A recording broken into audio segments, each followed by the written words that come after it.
This is an ancient kitchen sink faucet. Yeah, it still works and there's nothing wrong with it, but it's time for an upgrade to this faucet. Check it out.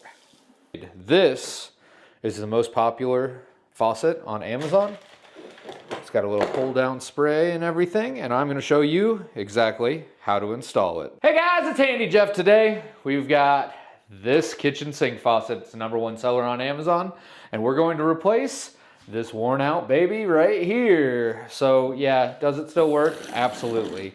But this looks much better. I'm getting ready to sell this place, so let's get this little guy into this little place where it belongs. Honestly, installing a kitchen sink faucet's pretty easy.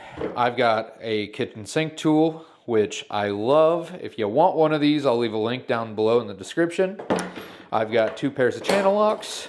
We don't need this. It's from a previous video. And a 6-way screwdriver. The first step is to remove the old sink faucet. Yours is probably gonna look a lot different than mine, but the important thing is we shut the water off.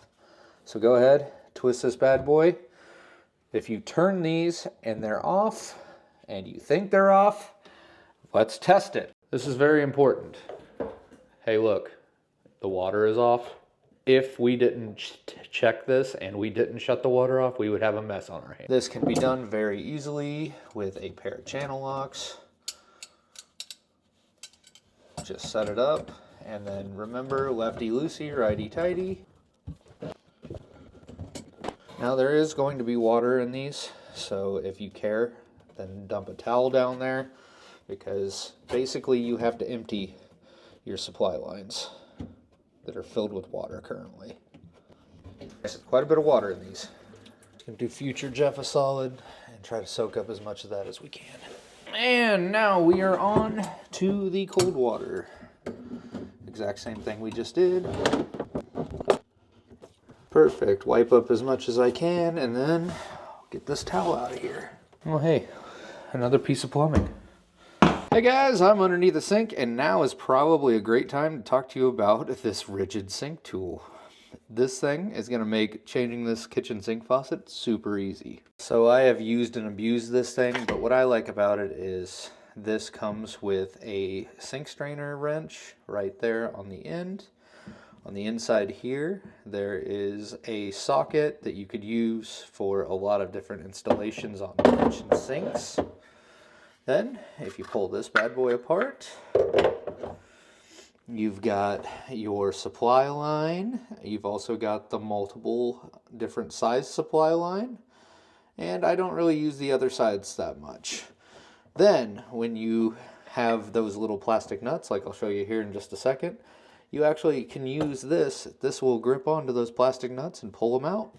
This thing is worth its weight in gold. I feel like everybody should have one of these if you're going to change your own kitchen sink faucet. In my opinion, using this is a lot easier than using a basin wrench. So this is for the supply lines. All we have to do is slide this bad boy up. Once it latches on, give her a twist. And now that's going to be loose enough to unscrew by hand. So if you want one of these, there's a link down below in the description. We're going to go ahead and do this other side here. Being under a kitchen sink's already awkward, so that's what's nice about this tool. Now, as we can see, let me zoom you in here. As you can see here, holding the kitchen sink faucet on, we've got these plastic style nuts. This little guy will grip onto them and pull them off. So just go ahead and lift up on in here, give it a twist, go to the other side, do the exact same thing. Oh boy, that's on there tight. Hey, it came loose. What do you know? And once you've given it a twist, you can take it off by hand the rest of the way. There we go. This sink faucet is loose. All right, go ahead and pull this old guy out here. I am gonna go ahead and clean this up. I have some SOS pads, so I'll just make that real quick. Now these faucets have been made super easy to install. All I have to do is remove this nut.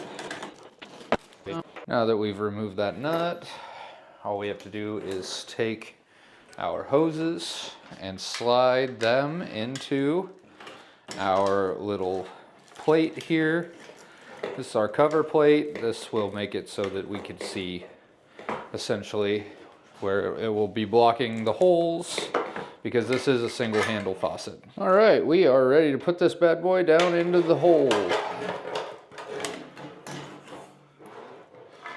This is the fun part because you get to really see what kind of a transformation your kitchen sink is going to have.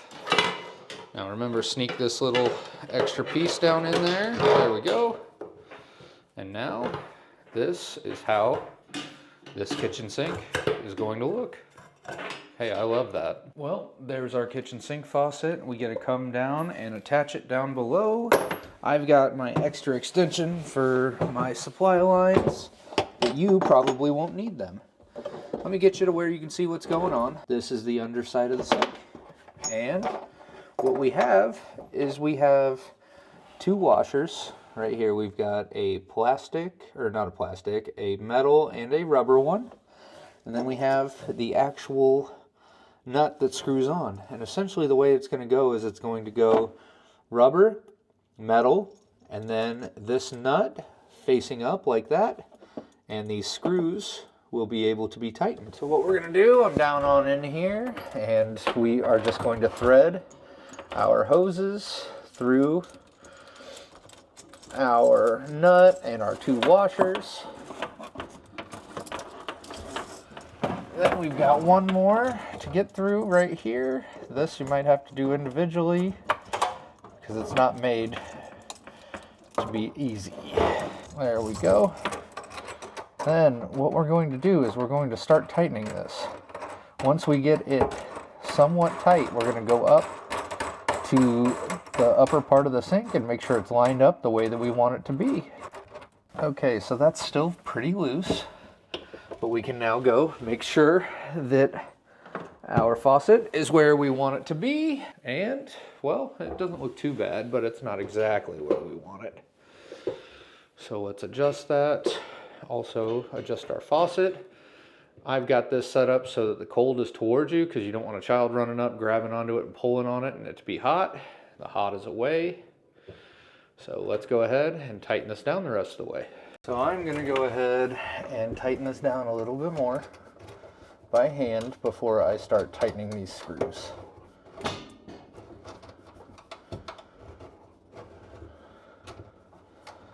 Now that we have tightened the faucet up, we have these set screws, and these screws are going to actually clamp the faucet down. There's one on each side, and I'm going to tighten each side down so that it is good to go. And we don't want to tighten all on one side. We just go bounce back and forth until we've got it as tight as we want it to be. Once we've got it good and tight, let's go double check up above to make sure it is exactly where we want it to be. Well, would you look at that? That is exactly where I want the faucet to be. Let's put the weight on so this dangly boy goes up where it belongs. They make this very easy. So if you look, here is a tag that says counterweight here. Here's your counterweight. As you can see, we've got a couple screws.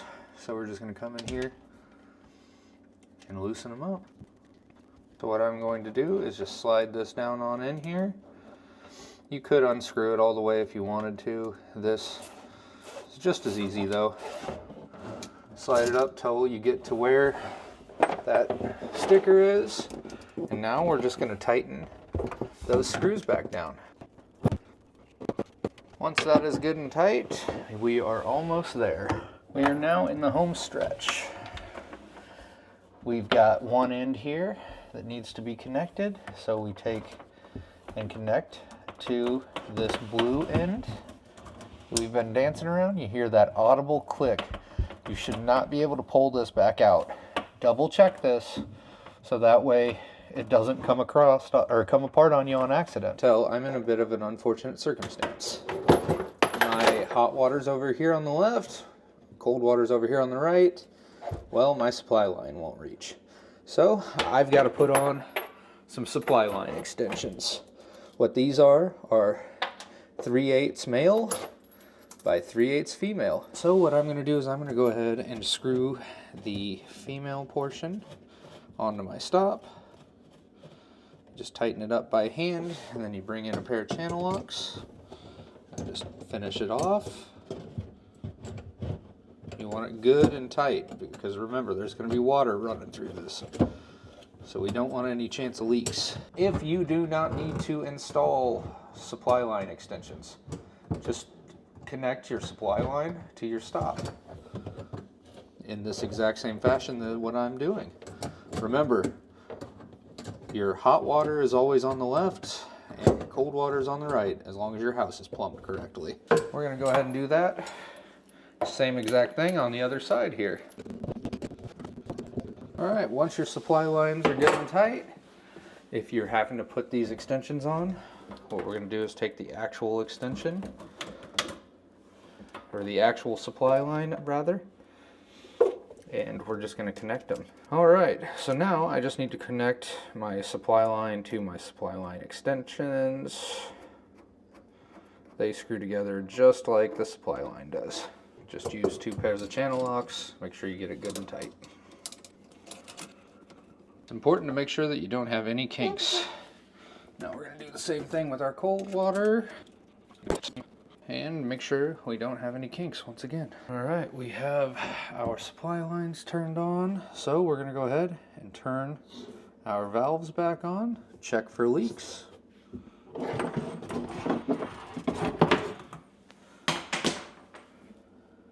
It doesn't appear like we have any leaks. Check all the connections. We've got good connections here. And we would see it dripping down if it was dripping from the faucet. Let's go test this faucet out. And what do you know? That's a done install. We've got ourselves a new and improved kitchen sink faucet. So if you learned something, hit that like button. If this install went easy or hard, say something down below in the description. Pick yourself up one of these nice little sink tools. And hey, if you haven't already, subscribe so you can learn how to do more stuff like this. This has been Handy Jeff. I will see you in another video, and thank you so much for watching.